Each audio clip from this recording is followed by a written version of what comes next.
A man is headed to trial on Tuesday in charges of dragging an officer. We'll have the details. And the Disney company has announced plans to open Disney Quest in downtown Philadelphia. We'll have the latest on that story. But first, our top story. Clarion County receives more state funds. These stories and more coming up on TV5 News, Clarion's only live local television newscast at 8.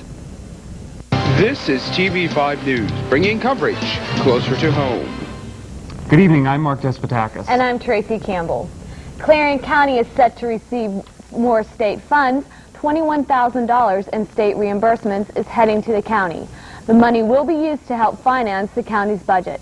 Keith Martin, one of Clarion County's commissioners, had this comment on the funds being added to the budget.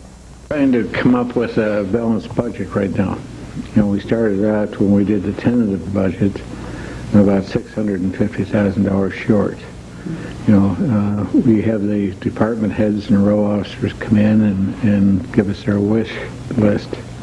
From that, we had to cut back, and we're shaving that $650,000 back to right now we're about $350,000. The $21,000 that you're talking about is state and federal monies. It's part of a STOP grant. We use that money goes into the general fund, and we'll use that for the end of the year balance.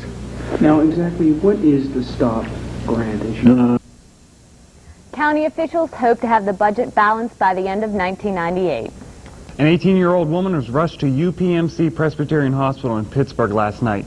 It seems that the woman was cleaning a dough machine at a pizza shop that she worked at. While cleaning the machine, 4 of her fingers were severed. Her fingers were recovered, and doctors are hoping that they can be reattached. Currently, the woman is in stable condition. A federal court in Johnstown heard a case today involving a dispute over the ownership of the Altoona Curve. The Curve is a Double-A baseball team. Robert Lazinak, who owns the majority of the team, sued the former minority owner of the team, Tate DeWeese. That lawsuit was filed in October and accused DeWeese of overstating his wealth and his construction experience. DeWeese countersued Lazinak last month, claiming that Lazinak fraudulently took control. The case is to be decided by the Johnstown Federal Court. A man was ordered to stand trial on Tuesday on charges that he fled from New Bethlehem police. The man was said to have fled in an all-terrain vehicle and dragged an officer approximately 20 feet before he was arrested.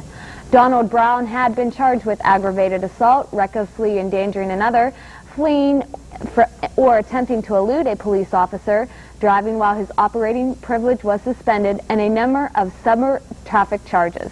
The officer who was dragged, Douglas Slade, suffered from a sprained thumb and bruises on his leg. The incidents happened on November 21st. District Justice Norman Heasley decided to hold the defendant over for trial. He is currently in the Clarion County Jail with a bail set at $20,000 straight bail. The State Department of Conservation and Natural Resources issued a ban on open fires in state forests, parks, and game lands. The move happened last week and was prompted by extremely dry conditions.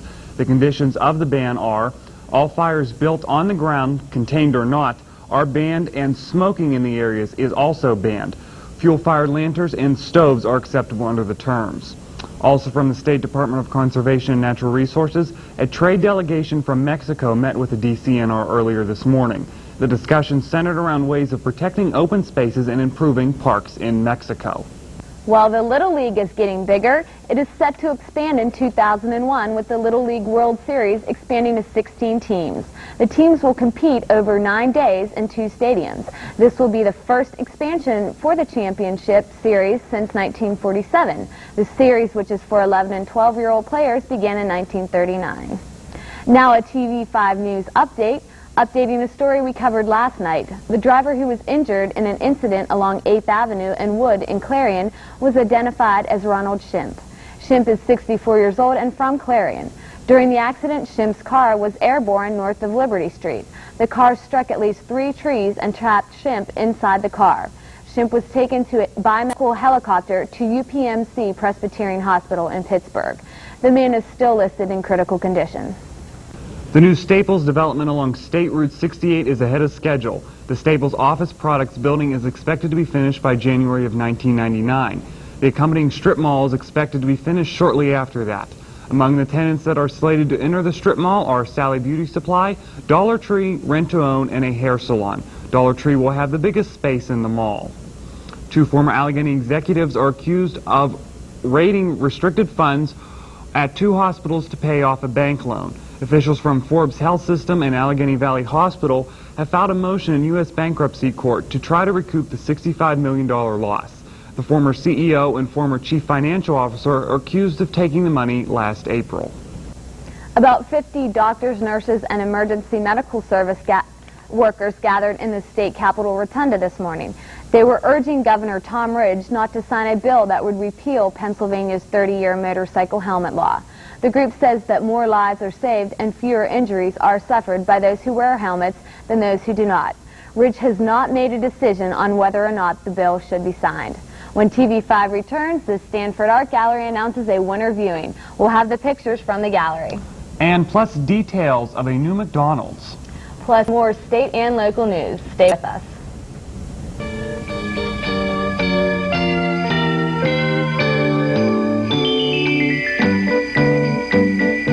Hi, I'm Tracy Campbell. And I'm Mark Despotakis. And I'm Ken Pruitt. From our family to yours. Have a happy holidays. And season's greetings to you from all of us here at TV5. I'm Danielle Bosio, host of Consider This here at TV5, wishing you and all your loved ones a happy holiday season.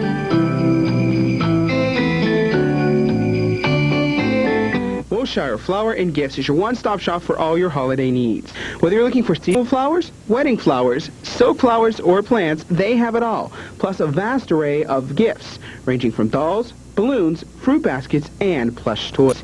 Stop by and say hi to Mary Jane and Frosty at Wilshire Flowers and Gifts, located on Murley Street in Clarion.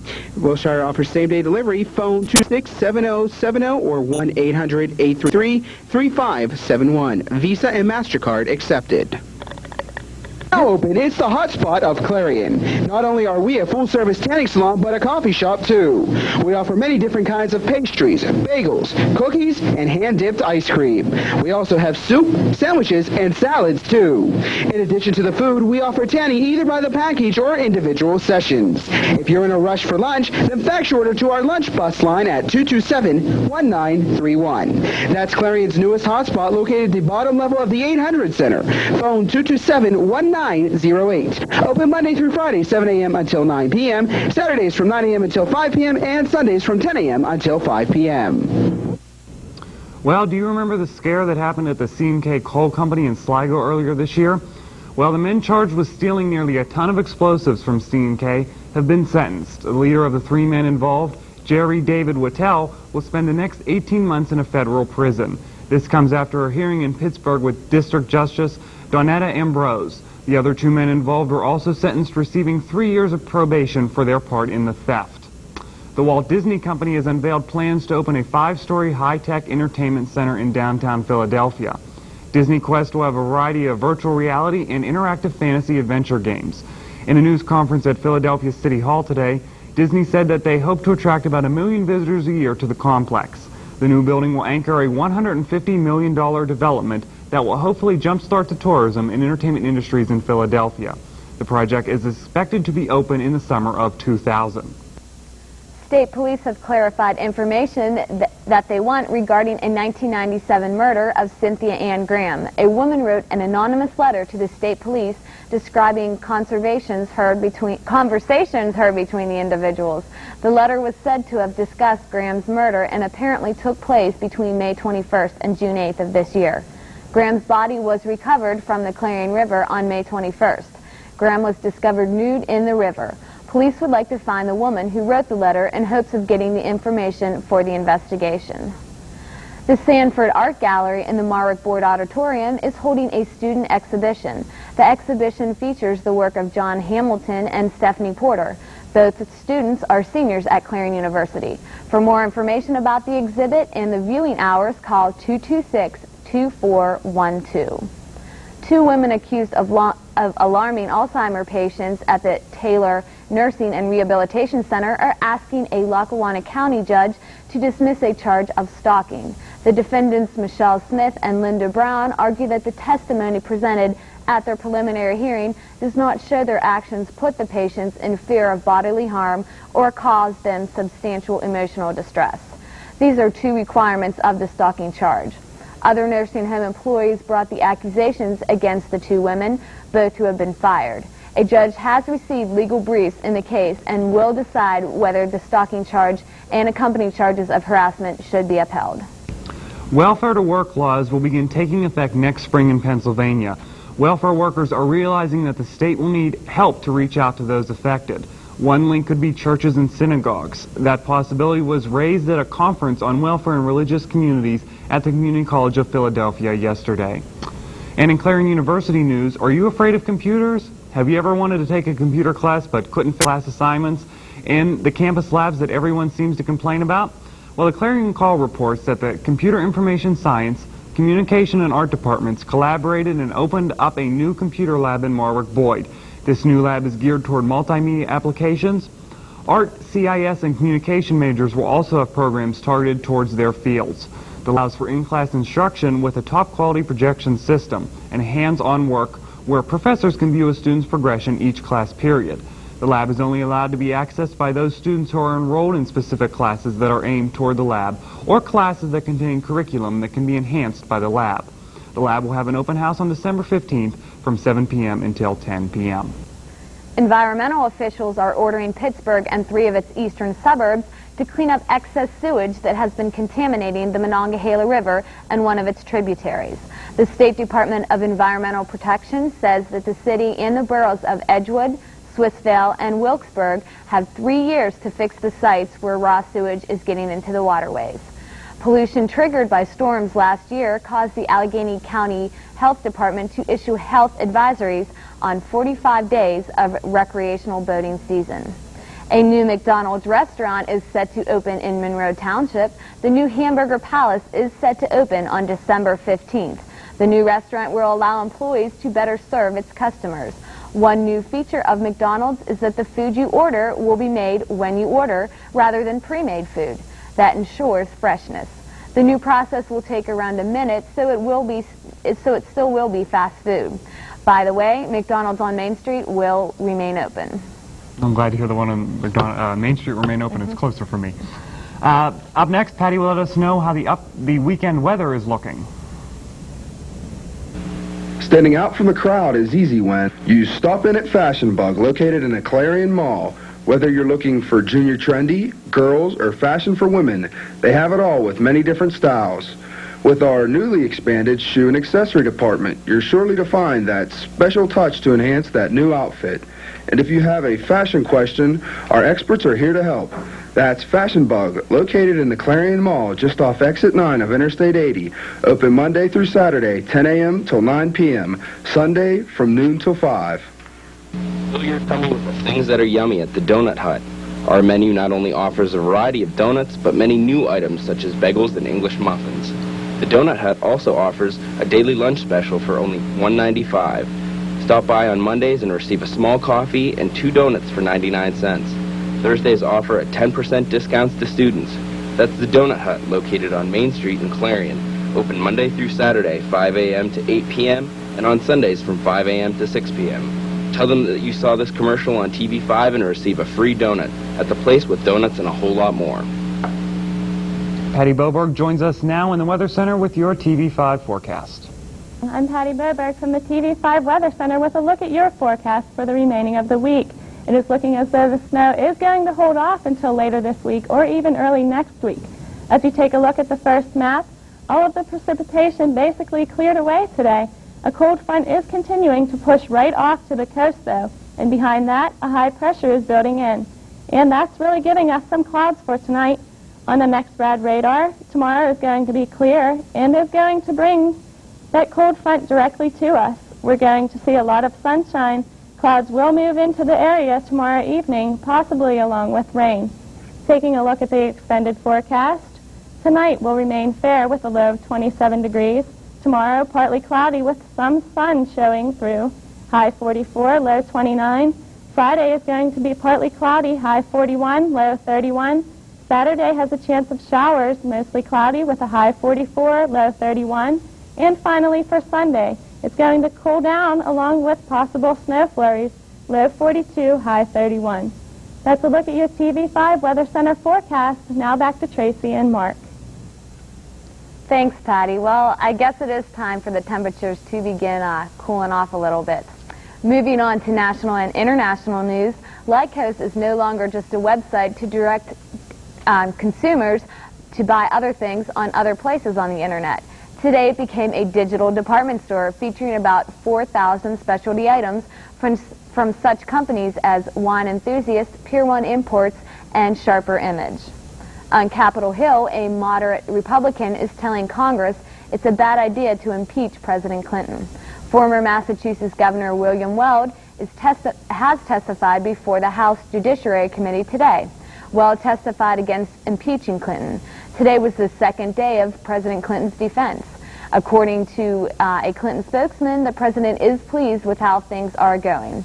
Also from Capitol Hill, the House Judiciary Committee may have a vote on censoring President Clinton.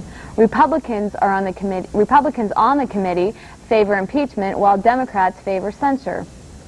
Henry Hyde, Judiciary Committee Chairman, has urged members not to take a side just yet, but rather to wait and hear all the facts. From Baghdad, top UN Inspector Richard Butler is slamming Iraq for not letting his team check a ruling party office. Butler says it was wrong for the Iraqis to stop the visit. The Iraqi response was that the UN team acted in a, quote, provocative manner. A Texas-based committee is offering seasons readings this year. GTE Communication is trying to collect 5,000 new children's books. The books will be donated to the Boys and Girls Clubs. Employees are also trying to volunteer 5,000 minutes in reading to children and adults in places like hospitals and senior citizen centers. GTE Communications says the effort will continue until December 17th. It's time for sports after the break. Dave Marsh will update us on the condition of Joe DiMaggio. If you're tired of those boring Saturday nights, then head on down to the Bowl Arena, where we have Rock and Bowl every Friday from 9:30 to 12:30 and Saturday from 11 to 2. And if bowling's not for you, then head on over to our game room with 8 pool tables and an extensive selection of arcade games. The Bowl Arena is also a fun place for birthdays with bumper bowling for kids and league play for adults. That's the Bowl Arena, located just 1 mile east of Clarion on Route 322. Phone 764-3471. Opens daily at noon. At the Carpet Barn, we love it when people walk all over us because we know our carpet is designed not just for style and color, but to stand up to the toughest traffic. It's soft enough for the baby to crawl on, yet stain-resistant enough for the pets to run on. And its beauty will last for years. So for the walk of your life, come to the Carpet Barn. We have your best interests underfoot. Welcome back. It's time for TV5 Sports. Big day in sports news. Dave Marsh is here and he's loaded. Good evening, sports fans. Pardon me. I'm Dave Marsh, filling in for Ken Pruitt, who is still on sabbatical. I would like to start off this report with good news regarding the Yankee Clipper. Following reports that he was in a coma and near death, former New York Yankees center fielder Joe DiMaggio now seems to be making a miraculous recovery. His Hollywood, Florida doctors reported Tuesday that DiMaggio's lungs are clearing and his fever is gone. He has been suffering complications following his October 14th lung cancer surgery. A 3-time American League MVP, Joe hit .325 over his 16-year MLB career. That included 10 World Series. DiMaggio set one of baseball's most revered records, a 56-game hitting streak in 1941. The Yankee Clipper is also famous for his brief marriage to Marilyn Monroe. And looking at college hoops action from Tuesday night, Kentucky overcame a last-minute collapse to beat Indiana. Scott Padgett scored 8 of his 17 points in overtime, and Heshima Evans tied a career high with 22 points to erase number 11 Indiana by the score of 70-61. In Bobby Knight's 1,000th college basketball game, Indiana forced overtime by scoring 9 straight points, all on 3-pointers in the final 68 seconds. Luke Recker buried a pair from behind the arc before freshman Dane Fife sank the tying 3-pointer with 1.7 seconds left. But Padgett took over in the extra session. He buried a 3-pointer from the top of the key 12 seconds into overtime and added 5 more from the foul line as Kentucky improved its record to 8-1. And in other college basketball news, the Clarion Golden Eagles men's basketball team will be hosting Westchester, who is ranked 2nd in the PSAC East this Saturday. We had the chance to talk with Clarion head coach Ron Ryder earlier this afternoon concerning this important matchup. There's no question it's a big game. In fact, the first time that we played them was the first time in the history of the schools that they played each other in basketball, and it was nice to win that first one. So we'd like to make it a sweep and get this one Saturday. And we recruit quite a bit in that area, as you said, and we really, it's a big media outlet down there in Philly, so all the papers carry the scores, and they'll talk about it on the evening news and whatever, and they always go over the local scores down there, so it's big. And we have I think there's a lot of motivation for this game with the guys from that area. And remember, fans, this is the last game before the tournament on January 3rd and 4th, so get out there and support your Clarion Golden Eagles. The games are free with a valid student ID. Moving on to hockey, Buffalo Sabres goaltender Dominik Hasek and Pittsburgh Penguins forward Jaromir Jagr currently lead all vote-getters in fan balloting for the World All-Star Team, which will compete in the 1999 NHL All-Star Game. Under this International All-Star Game format, the top NHL players from Canada and the United States will make up the North America All-Star Team, who will face the top NHL players from the rest of the world. The game is scheduled to take place at the Ice Palace in Tampa Bay on January 24th, 1999. Voting for the All-Star starting lineup is being done by fans given ballots at NHL games through December 28th. On the ballot, fans must select one goaltender, 2 wingers, 2 defensemen, and 1 center. As for scores from last night's games, the Senators doubled up the Lightning 4-2. The Flyers and the Devils kissed their sisters in a 5-5 tie. The Red Wings skated past the Blackhawks 3-2, and the Avalanche overcame the Islanders 2-1. And finally, in the world of fairways and greens, golf that is, the war on the shore it isn't. The way the players and captains are talking about the President's Cup, it might as well be called peace at Port Phillip Bay. U.S. Captain Jack Nicklaus set the tone for this year's matches 6 weeks ago during the Tour Championship when he talked more about goodwill for the game rather than a winner-take-all mentality that leaves grown men crying about a missed 6-foot putt. Both teams kept their distance on the first full day of practice early Tuesday morning at Royal Melbourne Golf Club. The international team in their khaki slacks and cream yellow shirts, and the United States decked out in red shirts and red caps with matching uniforms for the caddies. Now, if there is one player who has an edge to him about what these matches are all about, it's Tiger Woods. At 22, he is the youngest player in the President's Cup, and as the only man to win the U.S. Amateur 3 years in a row, high expectations were heaped on his shoulders last year in his first Ryder Cup, and he took much of the blame in another U.S. loss. But if he maintains his current level of play, this Tiger should roar on the shore. Well, that's it for news and views from the sports world. I would like to wish all you sports fans a safe and happy holiday season. And now back to Tracy and Mark.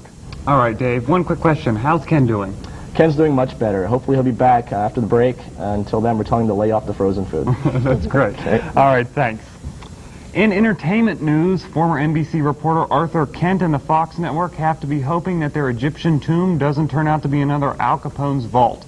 Fox says Kent will unseal the newly discovered tomb on live TV in March. It sounds similar to what turned out to be one of Geraldo Rivera's most embarrassing moments. In 1986, he was to open a Chicago hotel vault linked to mobster Al Capone. After a big build-up to the live opening, the vault turned out to be almost empty. Kent worked for NBC during the Persian Gulf War and became known as the Scud Stud because he dodged Iraqi missiles during his live broadcasts. Well, Patty Bobarg is back once again with a look at the forecast. Thank you, Mark. Taking a quick look at your TV5 Weather Center forecast once again. Tonight will remain fair with a low of 27 degrees. Tomorrow, partly cloudy with some sun showing through. High 44, low 29. Be prepared, though. It is looking pretty good, but we could see a few mountain flurries throughout the week. Now, back to Tracy and Mark. Thanks, Patty. Mark, I guess it is inevitable. It's getting colder. I know, but it's kind of nice. It's like the holiday season is finally here. Yeah, as long as the roads and the the sidewalks stay okay, then I'm cool with snow. Yeah, I agree there. Yeah. All right. It is the holiday season, and I've decided that I'd go on the streets of Clarion to see what people are doing this joyous holiday season.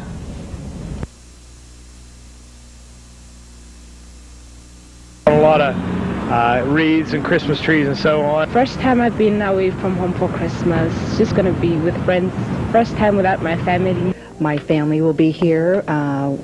It's going to be a joyous time. My kids will be home, and my mother-in-law will be here. So we'll all be together as a family. Since I'm going back to Florida tomorrow, I'm probably going to spend some time at the beach because I have some time off. Spend some time at the park with the kids and do some shopping. And eat a lot. Oh, bah humbug. Just mainly to get together with friends and family, celebrate the holidays together. One thing is my birthday's on Christmas Day, so I always seem to get ripped on birthday presents because they say, well, Here, this one was your birthday present. It's going to be around the States, maybe DC, maybe York or New York, visiting my friends. You always have the ones that are late shoppers, but we try to aim to please, and we try to find things that we know that suit our customers. We always have sales after Christmas. We've also had special promotions going on now for Christmas, so hopefully that will inspire those to come in now to shop. Mark, do you have any big plans for over break? Well, I like to go to Florida. The woman said to go to Florida. I know. Must be nice. You know, she told me I could come with her. She said everyone could. Oh, not me. So maybe I'll spend a Disney World Christmas that would be nice. this year. We did go one time when I was younger. So. Over Christmas? Yeah, that would be nice. I was younger. My brother had his birthday over there and everything. No, over there. In Florida, you know what I mean. I did New Year's in Florida once, so that was nice also. That was fun. But no, I'm going to be doing Christmas shopping because I haven't started. Neither have I. I just haven't had time yet during this semester. It's just been so hectic, and I'm going to get some well-needed rest. That's I think. So be lazy. Yeah, it's been a great semester, and this is our final newscast of the semester. Thanks to all our anchors, reporters, producers, behind-the-scenes people, and everyone who makes TV5 happen. I'm Tracy Campbell. And I'm Mark Espatakis. For Patty Bobarg and Dave Marsh and the entire TV5 News team, have a very happy holidays. See you in February. Here's a look at Christmas time in Clarion. See ya.